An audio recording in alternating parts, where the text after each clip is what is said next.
L'excellence est célébrée au sein de l'Office national de l'eau potable. Le professeur agrégé Jean-Stéphane Claon est à l'honneur. 20 militaires officialisent leurs relations afin de régulariser leur situation matrimoniale. L'événement se déroule à Daloa. Après une décision prise conjointement entre la Fédération guinéenne de football et la Fédération ivoirienne de football, le match amical prévu entre les locaux de la Côte d'Ivoire et la Guinée se déroulera à huis clos. Les décisions prises lors du sommet de la CEDEAO du 15 décembre 2024 marquent un tournant important dans les relations entre l'organisation ouest-africaine et les trois pays concernés par les récents changements politiques. À partir du 29 janvier 2025, le Mali, le Niger et le Burkina Faso ne seront plus membres de la CEDEAO, ouvrant une période de transition de 6 mois jusqu'au 29 juillet 2025. Cette période vise à maintenir le dialogue entre la CEDEAO et ces pays dans l'espoir de les ramener dans le giron de l'organisation.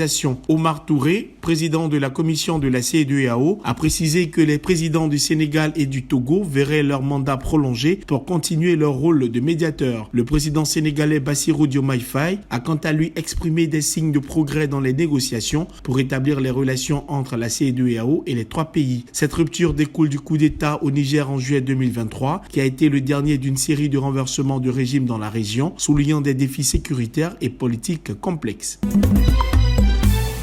L'Office national de l'eau potable célèbre l'excellence. Vendredi 13 décembre, une cérémonie d'hommage et de reconnaissance a été organisée au siège de l'institution à Cocody en l'honneur du professeur Jean-Stéphane Claon, directeur du laboratoire d'analyse et de contrôle de la qualité de l'eau, le LAC. Récemment admis au rang de professeur agrégé à l'issue de la 22e session du concours d'agrégation du CAMES tenu à Conakry du 4 au 12 novembre dernier, Jean-Stéphane Claon incarne l'excellence dans le domaine de la qualité de l'eau.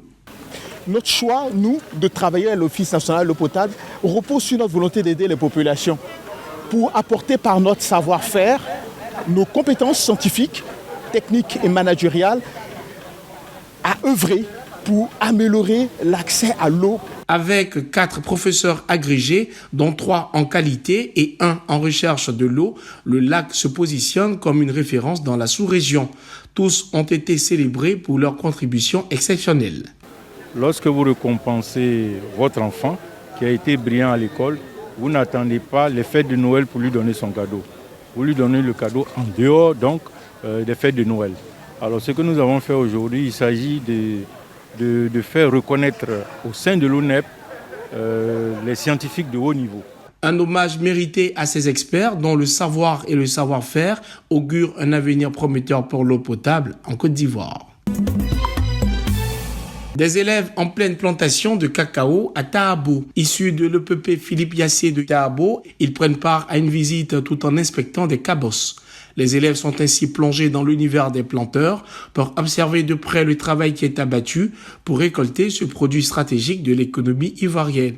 Cette initiative, soutenue par la GIZ et la coopérative ETC Tahabo, avait un objectif clair, transmettre la passion et les savoir-faire agricoles aux générations futures. C'est plus facile de transmettre à un enfant que de laisser l'enfant lui-même apprendre. Donc, transmettre à l'enfant ce qu'il faut faire dans une plantation en fonction de son âge, lui dit pourquoi il ne doit pas faire des travaux dangereux, quel serait l'impact pour lui, la société et puis l'environnement aussi. Begré Kwadio, maire de la ville de Tahabo, président du conseil d'administration de la coopérative, se satisfait de cette visite. Pour lui, il est essentiel que les enfants s'y intéressent et envisagent d'en faire un métier noble qui nourrit son homme. Si on ne parle pas de la relève, on ne pourra pas avoir une continuité de production dans le domaine du cacao dans les années à venir. Parce qu'on avait tablé sur l'interdiction du travail des enfants dans les plantations, ce qui est normal. Mais c'était de maximiser cette information sur le fait que l'enfant ne doit pas faire des travaux assez risqués, assez durs.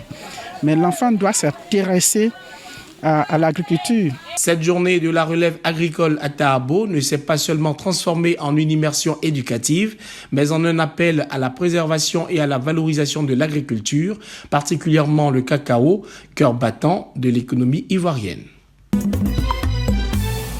À Daloa, 20 militaires ont scellé leur union lors d'une cérémonie de mariage collectif. Parmi les heureux élus, 19 sous-officiers et un militaire de rang ont décidé d'officialiser leur relation afin de régulariser leur situation matrimoniale. Cette initiative de l'état-major des armées s'inscrit dans une démarche visant à renforcer le bien-être social et familial des militaires en favorisant leur épanouissement personnel. Les nouveaux couples ont saisi cette occasion pour exprimer leur profonde gratitude au général des corps d'armée, Lassina Doumbia, pour son engagement en faveur de leur bien-être. Ce dernier a félicité les 20 nouveaux mariés et a encouragé l'ensemble des militaires à prendre exemple sur eux pour promouvoir la stabilité et l'harmonie au sein de l'armée. Un vrai homme, il sécurise sa femme et ses enfants. Vous ne pouvez pas avoir pour mission de protéger les populations sans protéger votre famille. Je vous félicite pour ce que vous avez fait et vous encourage et vous demande de motiver tous les autres qui sont encore dans des situations que je pourrais qualifier d'irrégulières à sauter le pas comme vous. Le mariage collectif à Daloa constitue la deuxième étape d'une série d'événements similaires organisés dans toutes les régions militaires du pays après Abidjan. Les prochaines étapes de cette initiative se dérouleront à Bouaké puis à Korogo, témoignant ainsi de l'engagement continu de l'armée ivoirienne pour le bien-être de ses hommes et femmes en uniforme. Le match amical prévu le dimanche 15 décembre 2024 à 17h au stade Félix Houphouët-Boigny d'Abidjan entre les éléphants locaux et la Guinée se déroulera à huis clos. Une décision prise de façon conjointe par la Fédération guinéenne de football et la Fédération ivoirienne de football à la demande des sélectionneurs des deux équipes, indique la FEGIFOOT sur son site officiel. Ce match s'inscrit dans le cadre de la préparation de la Côte d'Ivoire pour le dernier tour des éliminatoires du CHAN 2025.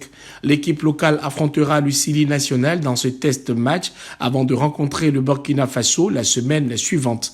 Cette rencontre sera l'occasion pour le sélectionneur Romaric Indri et son staff d'évaluer les progrès réalisés lors des deux précédents stages, marqués par 4 matchs amicaux. Exemptée du premier tour, la sélection ivoirienne se mesurera au Burkina Faso lors de 2 matchs décisifs les 22 et 29 décembre prochains. Le gagnant de cette double confrontation obtiendra son ticket pour la phase de groupe du tournoi. C'est ici que prend fin ce 7 minutes. Merci de l'avoir suivi. Restez sur cette info. Les programmes se poursuivent.